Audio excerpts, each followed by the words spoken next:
This is Priti Patel this morning on the Victoria Derbyshire Show. Just have a listen to this. It's 2.5 minutes long, this clip, but please bear with me and I'll make a point at the end. And do you know how you will reduce the deficit to zero by 2018 and how you will, after that, achieve a budget surplus? Well, we have said consistently before the election as well that economic growth is absolutely crucial. More jobs are at the heart of our economy. This is a lot of growth you're going to have to achieve to pay for all this stuff. And Victoria, let's not forget there were naysayers. What percentage of growth do you think you'll need by 2020 to pay for all this? In the last Parliament, don't forget we had consolidation in the last Parliament of over 120 You're not letting me forget. I'm asking you how much will the economy have to grow by 2020 in order to pay off the debt? Sorry, I'm asking you by what percentage in order to fund the £7 billion worth of tax cuts, to fund the £8 billion for the NHS by 2020, to pay off the deficit, which, as you know, is how much at the moment? Victoria, we have a balanced plan in terms of how we will approach the economy. How much is the deficit at the moment? In terms of growth and job creation, but also importantly, it's that balanced plan that will lead us to get back into surplus in 2017 and 18, where we can then invest, as we will, with GDP growing, into our public services again. But you're also talking about reducing the deficit to zero and then having a surplus. How much is the deficit at the moment? We will continue to deal with the deficit. The deficit was halved under the last government and will continue to as get a proportion that of down. GDP. Do you know how much the deficit is at the moment? Back into 2017 and 2018, we will continue to make sure that we get back into surplus and that we continue to grow the economy and invest in our public services. What is the deficit at the moment? As I've said, Victoria, we will continue. The deficit was halved in the last 5 years. As a proportion of GDP. I'm asking for you in cash terms. We brought it down from over 10% to now 5%, and we will continue to reduce the deficit. And as I've said, we will balance the books and get back into surplus in 2017 and 2018. It's 87 billion at the moment, so you're talking about reducing that to zero and then having a surplus. I'm asking you, how much as a percentage will the economy have to grow by 2020 in order to deliver all these many things that you promised in your manifesto?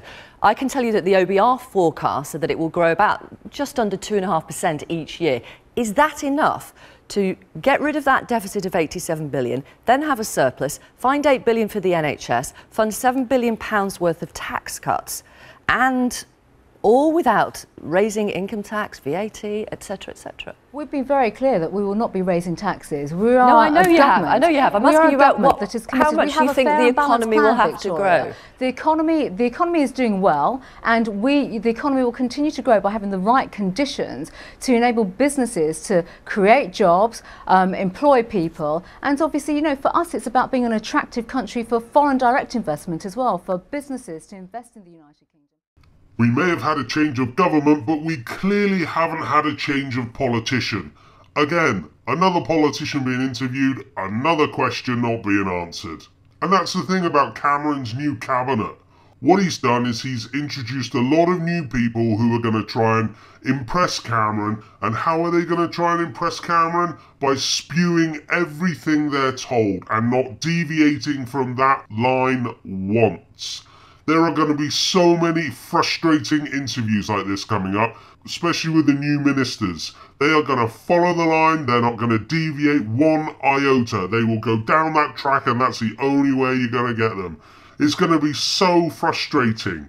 And this is why people get turned off with politicians and politics, because they don't seem human. It's almost like you pull the cord and let them go. They can only say this, only say that. And this is a perfect example. We haven't even had a week of this new government yet. Just wait and see. When they're set out on their ways to say what they've been told to say, that is the only thing they will say. It's so frustrating. They're so plastic. And this is why people get drawn to politicians like Nigel Farage, because he doesn't appear as plastic as all the others.